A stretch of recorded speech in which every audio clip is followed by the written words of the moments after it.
అవ్వ ఇద్దరు అయ్య కొడుకులేట పోతురు కదా పోతారా శ్రీనిగా పోలీస్ స్టేషన్ పోతాన్నాం బంటి. ఊర్ని అవ్వ పోలీస్ స్టేషన్ కి ఎందుకు అంకులు? నీ మీద కేసు పెట్టడానికి పోతున్నాం రా.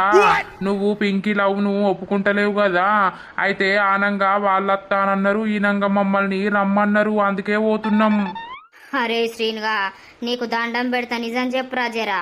అవును బంటి, నిజంగానే వాళ్ళ డాడీ ఫోన్ చేసి రమ్మన్నాడు.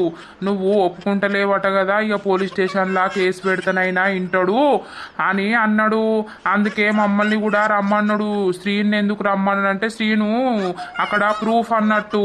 నిజంగానే పింకీ బంటిని లవ్ చేస్తుందా లేదా, ఒప్పుకుంటలేదా అని అడుగుతారట. అబ్బో మీరు పోకుర్రా అంకులు. ఎందుకు ఓం రా, ఖచ్చితంగా పోతా అన్నావు. నేను చెప్తాడా నిజంగానే బంట ఒప్పుకుంటలేడని చెప్తా. ఊరు వారి నీ అవ్వ నేను చచ్చేపోతారా ఇక మీరు ఇట్లా అట్లా చేసిర్రు అనుకో. నిజం చెప్పుర్రా, ఒట్టేసి ఎప్పుర్రి నా గురించే పోతుర్రా, ఎందుకు పోతుర్రు? అయ్యో బంటి, మొత్తం ముఖమే చేంజ్ అయింది కదా.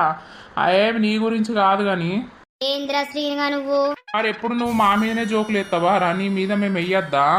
అయితే ఆ వెంకటేశ్ అంకుల్ మీద కేసు పెట్టడానికి పోతున్నాం.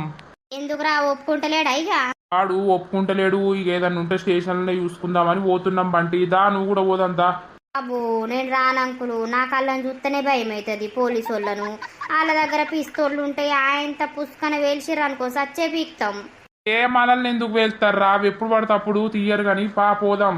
అరే నాకు వేరే పని ఉందిరా. నీ పని తర్వాత చూసుకుందు పా బంటి. సరే సరే పార్రి మరి. మీరు పోయిరా పోర్రి, నేను ఇన్నే ఉంటా. ఏ నువ్వత్తేమైతుంది బంటి, భయం అవుతుందా? ఏమో నాకు వాళ్ళని చూస్తేనే భయం అవుతుంది, చిన్నప్పడుతుంది.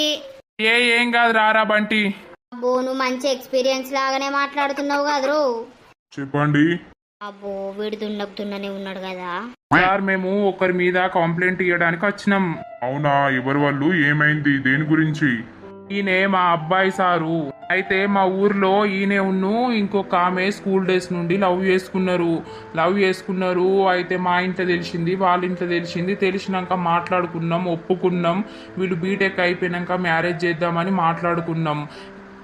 అవునా, అయితే మాట్లాడుకున్నాక మొన్నటి నుండి వాళ్ళు మా పిల్లని మీకు ఇయ్యం, అవసరం లేదు అని అంటుర్రు. మీరేం చేసుకుంటారో చేసుకోర్రి, మేమైతే పిల్లని ఇయ్యం అని అంటుర్రు. అవునా, అన్ని మాట్లాడుకొని ఓకే అయినాక మళ్ళా వాళ్ళు గట్లెందుకు అంటుర్రు? అదే సార్ అర్థమైతే లేదు. పంచాయతీలు కూడా అయినాయి, వాళ్ళు ఒప్పుకున్నారు. వాళ్ళ ఇంట్లో మేము తిన్నాం, మా ఇంట్లో కూడా వాళ్ళు తిన్నారు. ఇప్పుడు మళ్ళీ ఎందుకు అట్లా మాట్లాడుతుర్రో అర్థమైతే లేదు. ఇక ఏదన్నా ఉంటే కేసులనే చూసుకుందాం, స్టేషన్లనే చూసుకుందాం అని మీ దగ్గర